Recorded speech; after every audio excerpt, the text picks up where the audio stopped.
Hello and welcome to the In the Money Players podcast. This is our show for Monday, July 7th. I'm your host, Peter Thomas Fornatow, back with you in the Brooklyn Bunker once again after a very fun weekend up in Saratoga. This show will do double duty. We're going to pop it up on the YouTube channel. We encourage you to subscribe over there because we do also have a lot of YouTube exclusive content. This one will be available also wherever you get your podcasts on the In the Money Players podcast feed, Google, Spotify, Apple, wherever you get your pods. Make sure you subscribe to that over there because that's our bread and butter. Even with all the YouTube expansion that we've done, there's still plenty of stuff going to be YouTube only, going to be audio only. So, and if you're like, I don't want to subscribe to all these places, you know what? I'll give you a third option. We have our free email newsletter that also has some cool additional content in themoneypodcast.com/email. That's the best way to keep abreast on everything we've got cooking. Okay, enough talk about business. We're going to bring in the man who's going to help us recap what we saw on this unusual 4th of July weekend up at Saratoga. He's Nick Tammaro. Nick, how are things? Going great, my friend. Glad to have the first 4 days, I guess, as you could look at them. It feels a little bit like the first four of the NCAA tournament. Now we've got that out of the way, and the real thing is about to start. Yeah, it was interesting. I had multiple people talk to me about the plant being quieter than you would have expected, maybe, given we're having Friday holiday and Saturday racing at Saratoga. But I said, you know what? It's not really about that. Maybe just enjoy the fact that it's easier to get around, because I have a feeling when we see the handle numbers come back, we're going to see this through a different, much more successful light than based on how many people were around the place. Am I correct in that? How did they do business-wise? Oh, the business was very, very strong. I mean, handle was basically double what it was downstate the same weekend last year. So no comparison whatsoever. I've kind of been amazed by the pearl clutching about attendance. And I mean, I understand that Saratoga is a very popular place for people to visit. But at the end of the day, attendance numbers they tell no story whatsoever. Total handle numbers don't really tell a whole story either, because of how some of the dollars that are wagered are where they're from. But there is no reason to be paying attention to what the attendance numbers were. The business is what matters. And bottom line is these were much more successful days upstate than they would have been at Aqueduct. I was suggesting to you on the show last week that in this future New York racing calendar with so much time at Belmont, this could possibly ultimately be a weekend that would become a Saratoga weekend. The handle numbers don't do anything to suggest that I'm wrong about that, though you made a very compelling case. This is going to be a very temporary situation, having 4th of July up at the spa. After seeing these handle numbers, do you change your mind even a little, or would you be a little more open-minded to the idea of this becoming a Saratoga weekend? There are going to be years where the calendar is situated like it is this year, where the 4th of July is a week before when the customary meet would have started, where it's going to be a little tempting. But the thing is, I mean, if they did 25 million on Saturday at Saratoga, how much less than that are they going to do at a fully functional Belmont Park? Good right? point. It's not going to be much less than that. So it's just not going to be worth it to go through the arduous process of moving things up there early, extending the time that people have to spend up there, getting into rentals a little bit longer. So I think the damage that you do to your staff and to some of your people is probably not worth it. So I don't really see a long-term scenario where they're at Saratoga this amount of time in the future.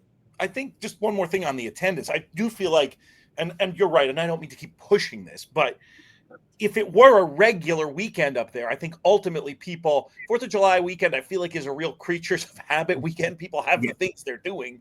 If the people who populate Saratoga during the meet as it's constituted now knew this was going to be a thing every year, I think they would change their plans. So I'm with you. I don't think it's anything to get upset about.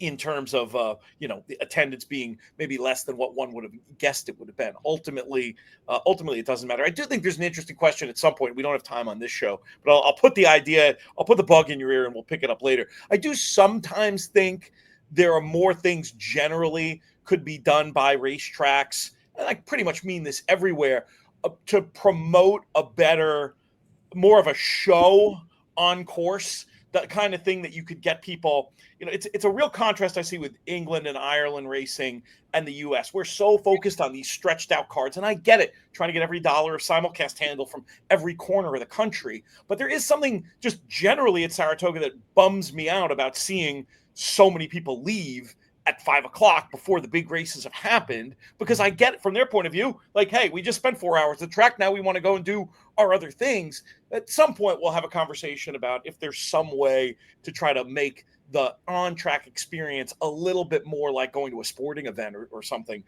like that. But for now, let's pivot and talk about the specifics of the racing. We'll start off with this Friday holiday card that was just it was so much fun to get to see this level of racing on a Friday. There's only a handful of times a year we get to do it. Maybe we'll start off with the Belmont Derby and the nice win from Test Score. What did you think of this one? Yeah, look, I think going in, I had kind of said I thought he was the best 3-year-old turf horse around, even with Zulu Kingdom included. And I think at 9 furlongs plus, he definitely is. And he proved that Friday unequivocally with a really strong effort. He's an odd turf horse in that he's a bit of a bicycle horse. You've got to get after him a little bit for him to hit top stride. And it really looked around the turn and coming into the stretch like he was in a pretty serious amount of trouble. And then all of a sudden, once he kicked in, he looked very good and he wore everybody down very nicely. I was surprised at the way the race was bet. I don't think I really anticipated that Final Gambit would get the kind of money that he did. I'm not an overwhelming Final Gambit fan. I don't have anything against him. And there were people, I think, on social media that thought that I was some big detractor of Final Gambit. What I'm a detractor of is overbet favorites. Right. And I'm going to try and alert people to the fact that sometimes horses are overbet, and that's where we create value going against them. So him being 2-1 or 5-2, I thought was a bit surprising. He finished in a dead heat with a New Century for 5th, who ended up going off the 2-1 favorite. I got to tell you, Pete, and Jonathan and Andy had this conversation on the America's Day at the Races show. I thought you really wanted Test Score more so than New Century last time out. I understand Jonathan has to pick every Qatar racing horse, but I didn't really think that he felt that way. I mean, I thought Test Score ran a lot better in there than New Century did. And all kidding aside, I think he proved that. I was a little surprised that Oisin Murphy put New Century into the game as early as he did. And he obviously, that took its toll a little bit late. But the bottom line is Test Score was only a couple lengths behind them, and he stayed on quite well. So you would imagine he'll be a pretty strong favorite for a race like the Saratoga Derby next month, pending maybe some new arrivals from overseas that could try it. Which we'll see. I mean, I mentioned on the last show that it's never been logistically more difficult for European shippers to come to American racetracks. Yeah. So we'll see if this ends up being more of a trend of fewer of them coming over than more. New Century, do you think it was the early exertions just taking a toll, or do you think he has distance limitations at this point? Maybe both. I think both. The fact he never got by Tank is not a great sign. Right. This Tank is going to be hard pressed to be a grade 3 type turf router. So, I think maybe going a little shorter, letting him sit back and produce that one run is probably going to be best. And, they tried something a little different. I think using a domestic jockey probably would have been a bit more prudent. I did see some people tell me that Kieran Schumacher didn't give Luther a great ride. I completely disagree. I thought he was third best. Look, he missed second by a nose to a horse that moved outside of him. I thought he gave him an excellent ride. And I wouldn't expect these results to be altered much in the future. Yeah, it'll be interesting to see what Luther might. It seems like they thought he was maybe distance limited too. So I don't know if they'll want the more ground with him. We'll see. We'll see what happens going forward with that group of horses. Let's pivot and talk about the horse that I think I might nominate for the most impressive 3-year-old American turf horse. Though Test Score certainly has made that a lot closer. Zulu Kingdom, Chad Brown. The quotes were very much along the lines of this was a field decision. He just didn't think he wanted the more ground of the Derby as opposed to what he got in his race. But he just all he does is win at this point, and I think it'll be interesting to see. I guess he'll go on more of a accelerated milers path towards the Breeders' Cup as opposed to Chad rejiggering the schedule for these other targets. Yeah, I mean, the thing that Chad has to have in the back of his mind is that he had the best turf miler in the country, and he got shipped out of his barn recently. Yeah. So he's probably thinking to himself, there's not a lot in this mile turf division. And if I can kind of slowly bring him along against 3-year-olds, he might actually be the best American hopeful for the Breeders' Cup Mile come the fall, at least on the eastern part of the United States. So Johannes looks like he'll probably be the best American turf horse, but we've got to see him come back. So right now, the eastern side of the U.S. just does not have a particularly skilled turf miler with Carl Spackler out of the mix. So he'll go to the Hall of Fame. This was a good effort. I think this was actually a better effort than it looks on paper, and maybe it even looks on video. And I say that because he was always 2 to 3 pats off the inside. The inside rail on the inner turf all week was very, very good. Maybe it got a little bit, the bias lessened a little bit yesterday, but it was still very, very much advantageous to be saving ground. And he took no advantage of that. He was 3 pats off the inside. Watch the race that Capitol Hill ran, right? Capitol Hill was detached from the main body of the field a half mile in, saved all kinds of ground before moving outside and rallied to get second. And that's the difference between a speed bias and a rail bias. A rail bias helps anyone on the inside regardless of where they're positioned. And over throughout the weekend, we saw horses finish 1, 2, 3 that spent an appreciable amount of time on the inside. And I got to tell you, Pete, I'm exhausted with this happening when the rail's at 0. It happens over and over and over. And I commend Glenn Kozak for starting the meet at 0, hoping that maybe that would make a difference. It didn't make a damn bit of difference at all. This is what we've dealt with year in and year out. When the 4-Star Dave, it was the first week where they went to 0, and it was like, okay, well, now you bet all the inside horses, and so it's just clearly something that exists when that rail setting is at 0 and when the turf is particularly firm. So back on topic, I thought Zulu Kingdom ran well to be off the inside. I also was shocked at how quick the pace was while the field was very packed in. And you knew going down the backstretch, like they're really close to each other, and 7 horses are clustered. Like I want to say at the 3/4 call, it was like 2 lengths from front to back of that group of 7, and then a couple of lengths back to Capitol Hill. That took a toll on a number of horses, not Zulu Kingdom though, and I think that shows you that he's a very quality turf stayer. What did we see?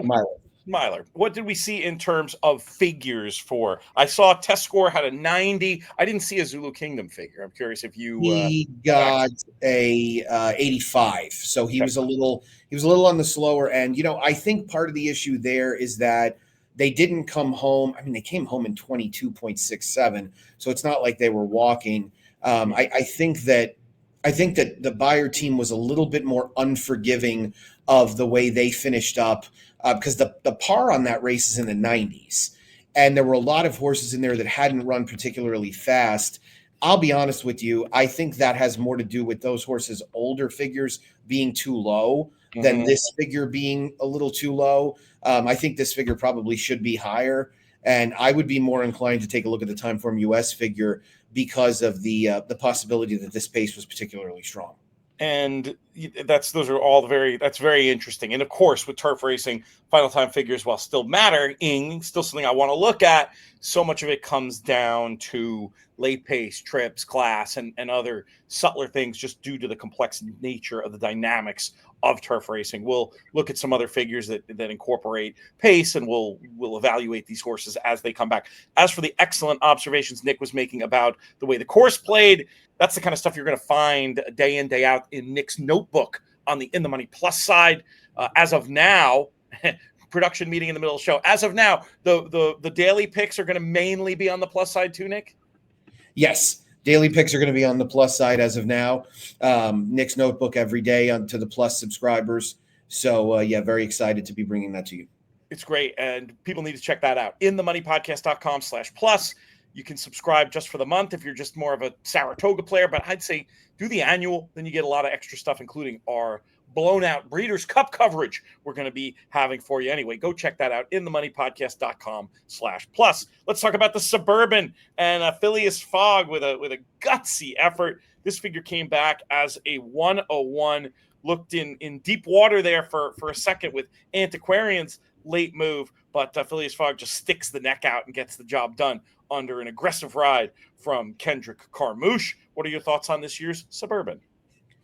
Look, Phileas Fogg's blossomed into a really nice horse, and I admire the job that Gustavo Rodriguez has done with him. It's been very impressive.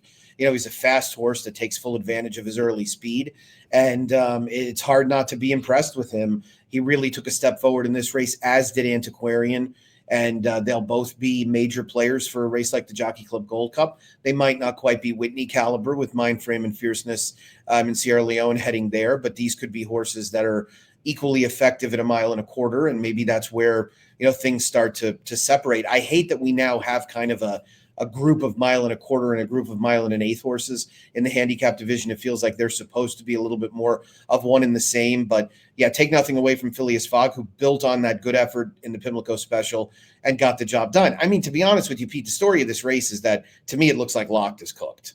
And, that's very unfortunate, but we always took that into consideration, knowing that he was a horse that was going to have an elongated campaign.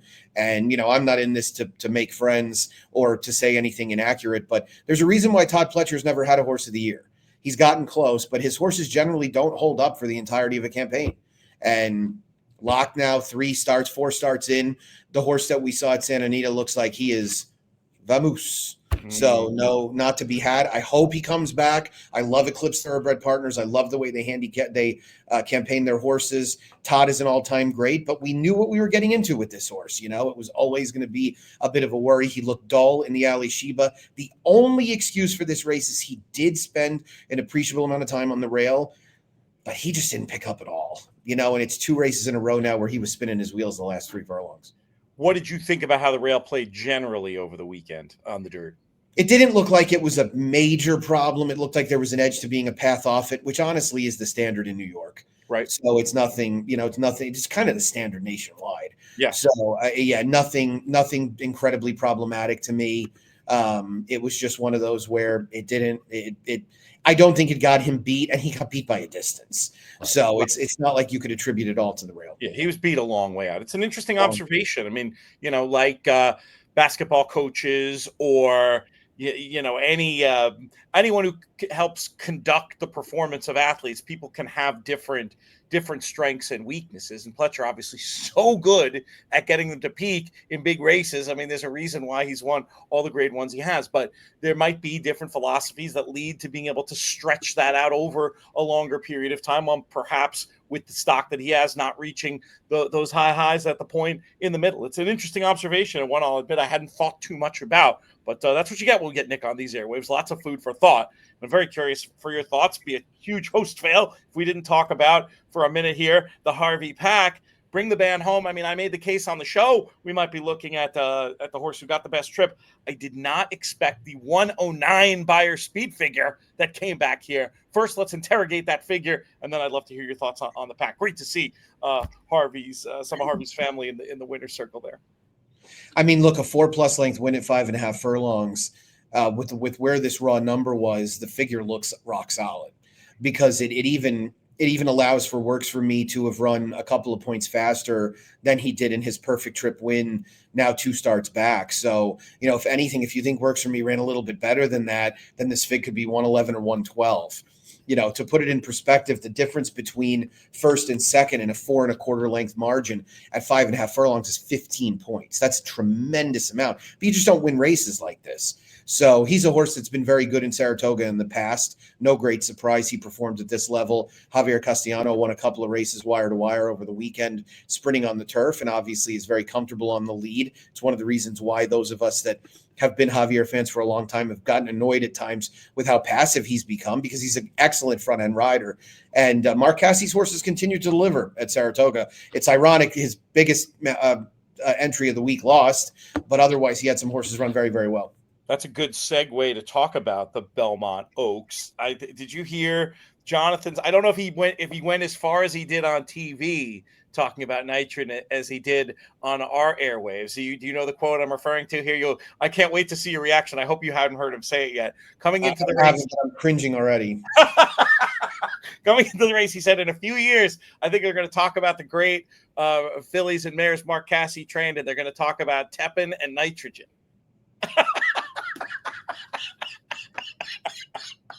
If you're listening on audio, just go over to YouTube to see that face, please. Do yourself and me a favor.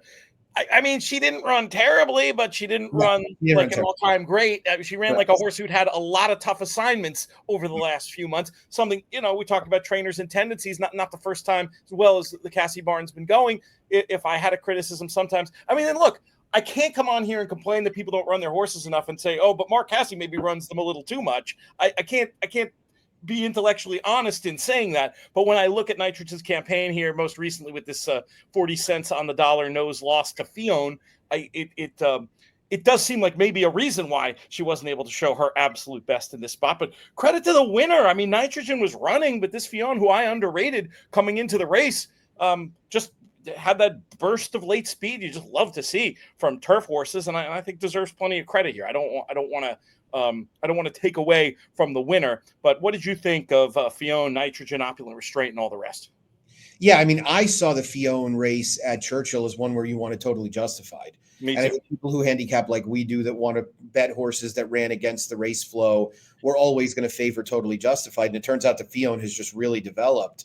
And Brad Cox is a guy who's going to pick his spots carefully with horses that are developing, whereas Mark is a guy who's going to run his horses aggressively, and Mark's not going to miss any dances. He came out right afterwards and said, we're still going to go to the Alabama. So, and right now with the scenario in the 3-year-old filly division, he probably figures he's not going to push Lucara to 1.25 miles. So why not try Nitrogen in there? But knowing Mark, he might run both. He's never a guy that shied away from a tough objective. So I think that's part of the thing we have to keep in perspective with Nitrogen is that she is going to lose because of the way she's going to be campaigned by her trainer. I actually compared her on Thursday or Friday to Catch a Glimpse, who I thought she might have a few more similarities to, who got really good all the way from the Breeders' Cup until about July 4th of 2016 and then really dropped off afterwards. And I wonder if that might be the case a little bit with Nitrogen because the competition is now going to continue to get better. And she faced the best field she had last week. She's going to face a slightly better field the next time around when she's back on turf. Obviously, Fionn will be pointed to that. I would think the QE2 is a race like that. But the thing is, horses like Opulent Restraint have gotten better. Grand Motion has a really nice filly named Laura Lynn, who was not in this race. There's a lot of good horses lurking out there. And it's not as if Nitrogen was doing something otherworldly and running, mid to high 90 speed figures and winning races by overwhelming margins. So, yeah, I mean, in Jonathan's capacity on TV, you've got to say things that are a little, I'm not saying he said it for shock value, but you've got to be a little bit more aggressive at times with some of your prognostications. But at the end of the day, that's a tough business. No doubt about it. Let's rapid fire. We've just got 3 minutes left, Nick, and there's too many races, including from some of our great partner tracks, that we need to at least talk about quickly. One that you mentioned to me off air that impressed you. Which was the race you wanted to talk about from Iowa Derby? So yeah, Magnitude came back from his layoff with a 105 buyer, winning the Iowa Derby very impressively. Looked a little wonky, like a horse that may have been getting tired coming around the turn. Swapped to his left lead right around the quarter pole, which at a place like Prairie with their configuration is a little unusual. I obviously watch a lot of races at mile tracks with that configuration, and you don't see them swap that early very often. He may have been getting a little tired on his left lead. License too, right? Yeah. Yeah, exactly. Then he kicked away. He swapped leads again late. Bit of an Asmussen thing as well. It reminded me of Gun Runner a tad. He used to do that a lot, especially early in his 3-year-old season. Steve was a little non-committal about going to the Travers, but I think that's where he'll be. I don't see Steve sitting on him for 2.5 months or so.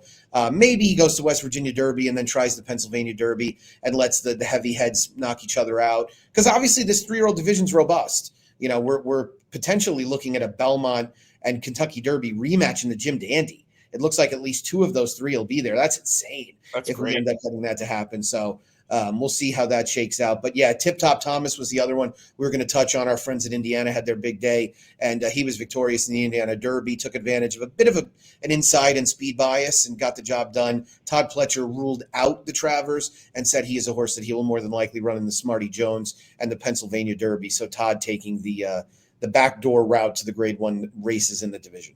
105 by our speed figure for Magnitude. I mean, this very fast. Yeah, this 3-year-old division is no joke. And those quirks that you mentioned, I mean, I put them down to the combination of a trainer who doesn't mind letting them sort of do their own thing a little bit, doesn't sort of overtrain them to necessarily, switch at the exact same time in the way that some do. But this is going to be great to see how it shakes out. Interesting, in all the talk of these target races, we haven't yet heard too many. I haven't heard too many. Definitely pointing for the Haskell. That's a hugely important race. From your understanding, from this far out, who's going to be turning up there? I think Burnham Square and Goal Oriented are the 2 that I've heard most. Baffert has said now that Nevada Beach is going to go to the Travers. He's a horse that just won the Los Al Derby. But yeah, that's what I've seen. Who I've seen mentioned as Haskell probables as of right now. So that you would think that's going to start to come together a little bit more. I wonder, it'll never happen. I wonder how much Monmouth might be trying to recruit Sovereignty to go down there. The Horse Racing Nation has Kentucky Outlaw, Goal Oriented, Wild and Crazy Night, Bracket Buster, Gosger, Burnham Square, Admiral Dennis, Moplex, East Avenue, and Journalism. I don't think Journalism will go. East Avenue makes a lot of sense in Very there. interesting horse And then there. potentially as a rabbit type for the Travers. Last question for you. Think Big's win in the Kelso with the 98, I think it was, by our speed figure. This was a horse that we talked about. You've been a little bit skeptical coming in terms of the distance. We were talking, though, about the mile players going forward. Are you ready to call Think Big one of them potentially, or do you think this was just his day in the sun? A little bit of both. I mean, I've ribbed Jonathan a couple of times. He had a great opinion on Think Big and was exactly right. Getting him right at $15. He said it from the beginning, early on Saturday. I did not expect that. He still had that same good late surge going a mile, which doesn't happen that often with turf sprinters. So, yeah, I think he's squarely in the conversation now. He did have a bit of an edge going back to the inside to make that final move because you wanted to be down there. But maybe if he gets freed up earlier, he wins a little more comfortably. I don't know. Sometimes getting held up in a collapse type race is helpful. I don't think it was a huge pace collapse, but he looked good and looks like a horse now that should get a shot in all the big objectives. I think Mike Stidham mentioned some of the high dollar turf sprints at Kentucky Downs, but you would imagine they'll be awfully tempted to try the 4-star Dave, just being a grade 1 and trying to get a little grade 1 on his name. Yeah, I think you'd almost have to. And the ribbing of Jonathan can continue, Nick, because he texted me after the race, despite his great opinion on Think Big. He managed to make not $1 on the horse. So don't stop the teasing. It happens. It really happens. The roughest part of the game, right? It is so tough. Nick, such a pleasure to have you here. That's going to wrap us on the YouTube side. And if you're listening on the podcast side, we'll be back right after this.